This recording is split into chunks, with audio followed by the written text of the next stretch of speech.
तो आज का जो हमारा टॉपिक है वो है different operations by Indian government in 2022 and 23। मतलब कि जो भारत सरकार द्वारा जो वर्ष 2022 और 23 के जो विभिन्न ऑपरेशन किए गए हैं उनमें से क्या क्या आपके एग्ज़ाम पॉइंट ऑफ व्यू से महत्वपूर्ण है उन सभी को आज पढ़ेंगे और सबको अच्छे बारीकी से पढ़ेंगे और ट्रिक का भी इस्तेमाल करेंगे जिससे आपको याद करने में भी कोई भी दिक्कत या परेशानी ना आए। तो चलिए शुरू करते हैं।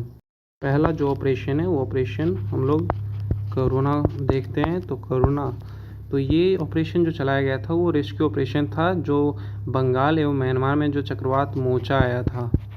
मोचा, जैसा कि आप सबको पता है, कुछ महीने पहले मई महीने में चक्रवात मोचा आया था जिससे प्रभावित लोगों को बचाने के लिए करुणा ऑपरेशन चला गया था। तो करुणा से आप चक्रवात ईजिली आप इसको याद में रख सकते हैं। क्या है कि अगर करुणा की बात की जाए तो करुणा यानी कि दया की भावना, इससे आप जल की अनुभूति होती है आपको। तो जल और चक्रवात आपस में क्या लिंक कर जाएंगे, तो आप जहाँ पे आप करुणा देखिएगा वहाँ पे आपको सीधा चक्रवात माइंड में चलेगा। तो हम लोग नेक्स्ट ऑपरेशन की तरफ चलते हैं, ऑपरेशन कावेरी। ऑपरेशन कावेरी, तो ऑपरेशन कावेरी के जैसे ही एक था ऑपरेशन गंगा। ऑपरेशन गंगा 2022 में जो चलाया गया था वो था आपको रूस और यूक्रेन युद्ध में, ठीक है। रूस यूक्रेन युद्ध के लिए ऑपरेशन गंगा चलाया गया था। वहाँ से जो भी फंसे विद्यार्थी वगैरह थे और वहाँ पे जो फंसे नागरिक थे उनको ऑपरेशन गंगा के थ्रू यूक्रेन से वापस लाया गया था भारत।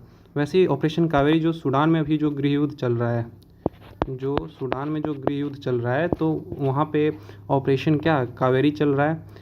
और ऑपरेशन कावेरी के तहत वहाँ पे जो भी फंसे भारतीय नागरिक हैं उनको वहाँ से भारत वापस लाया जा रहा है। तो इससे आप याद कर सकते हैं कि जो भी गंगा और कावेरी जो भी नदी के नाम पे ऑपरेशन किए जाते हैं वो सभी युद्ध क्षेत्र से प्रभावित जो भी लोग हैं उनको वापस बुलाने के लिए लाया जाता है। तो हम लोग नेक्स्ट ऑपरेशन पे चलते हैं, ऑपरेशन मर्यादा। तो ऑपरेशन मर्यादा से हम लोग यहाँ पे पकड़ते हैं कि मर्यादा से हम लोग याद रखेंगे मर्यादा पुरुषोत्तम राम थे हमारे।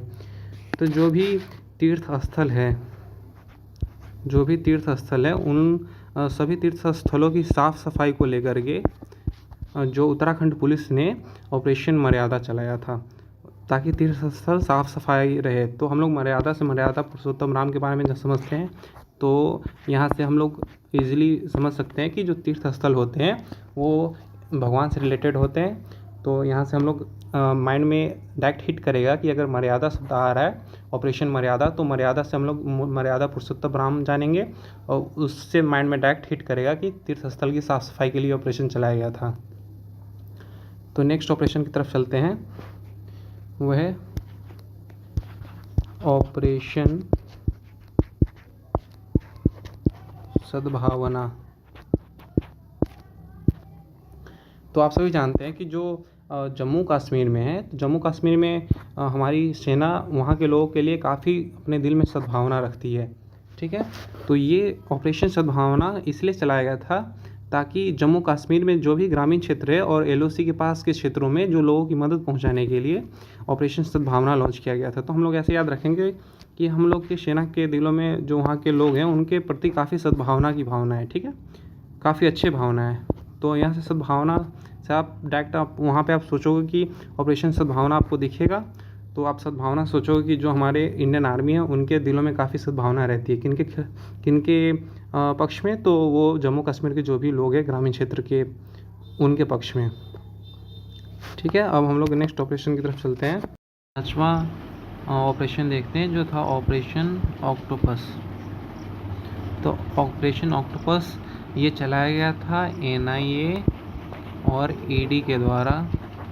जो पीएफआई है यानी कि पॉपुलर फ्रंट ऑफ इंडिया, ठीक है, जो देश विरोधी गतिविधियों को फंडिंग करता है, तो उसके खिलाफ चला गया था। जो कट्टर इस्लामिक संगठन जो पीएफआई है उसके विरुद्ध देश में हिंसा फैलाने एवं टेरर फंडिंग को लेकर के छापेमारी की गई थी, ठीक है, ऑपरेशन ऑक्टोपस के द्वारा। तो इसको हम लोग कैसे याद रखेंगे, जैसे पीएफआई को अगर हमको इसके खिलाफ ऑपरेशन करना है तो इसको हमको पूरी तरीके से इसकी घेराबंदी करनी पड़ेगी, इसको अच्छे से शिकंजे में लेना पड़ेगा।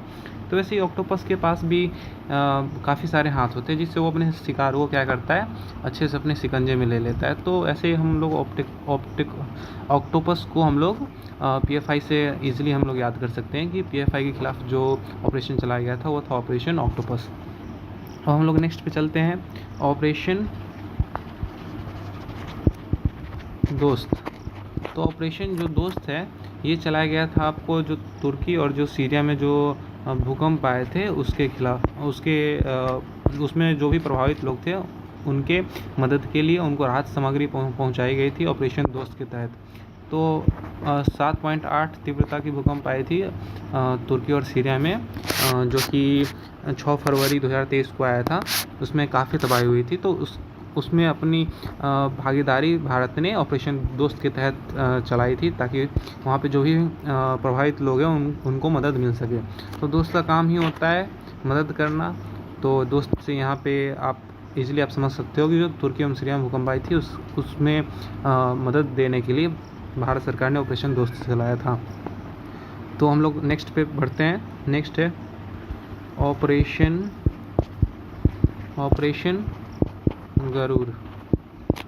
तो जो ऑपरेशन जो गरुड़ है, तो यहाँ पे ये चलाया गया था आपको जो अवैध मादक पदार्थों की जो तस्करी नेटवर्क थी उसके खिलाफ, और बहुचरणीय ऑपरेशन शुरू किया गया था। ये ऑपरेशन गरुड़ काफ़ी सारे चरण में ऑपरेशन ये शुरू किया गया था। तो इसको हम लोग ऐसे याद रखेंगे, जो मादक पदार्थ होते हैं इनके खिलाफ। तो मादक पदार्थ में एक आता है किंगफिशर में, यहाँ पे जो लोगो बना होता है उसमें आप देखिएगा वहाँ पे गरुड़ टाइप का एक लोगो बना होता है। तो वहाँ से आप लोग इजीली याद रख सकते हैं कि किंगफिशर पे गरुड़ बना होता है, यानी कि गरुड़ किस चीज़ से रिलेटेड है, ऑपरेशन गरुड़ मादक पदार्थों से रिलेटेड है। तो ऑपरेशन पे चलते हैं, वो है ऑपरेशन नारकोश।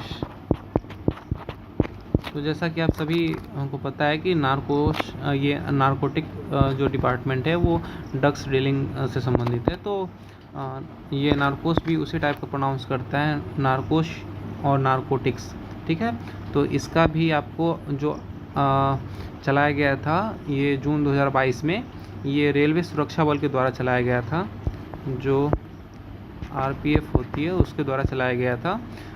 इसके माध्यम से जो भी नशीले पदार्थों की तस्करी रोकने के लिए ये ऑपरेशन चलाया गया था, जो RPF के द्वारा चलाया गया था। क्या? ऑपरेशन नारकोस। यहाँ पर नारकोटिक्स डिपार्टमेंट आप सीधा समझोगे, नारकोटिक्स डिपार्टमेंट क्या ड्रग वगैरह से संबंधित रहता है। तो यहाँ से आप इजीली आपको याद कर सकते हो। तो नेक्स्ट ऑपरेशन पे चलते हुए ऑपरेशन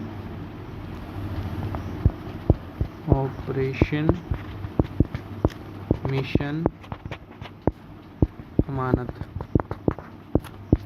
ये ऑपरेशन मिशन अमानत भी ये RPF के द्वारा ही चलाया गया था, यानी कि जिसका भी सामान यदि खो जाता है, ठीक है, तो वो RPF इसके लिए ऑपरेशन मिशन अमानत चलाई थी कि जो रेल यात्री है वो खोए हुए सामान को कैसे ट्रैक करे उसको लेकर के।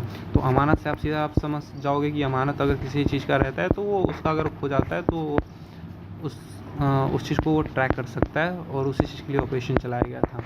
ऐसे ही वीडियोस देखने के लिए प्लीज़ चैनल को लाइक और सब्सक्राइब ज़रूर कीजिए, और तब तक के लिए धन्यवाद।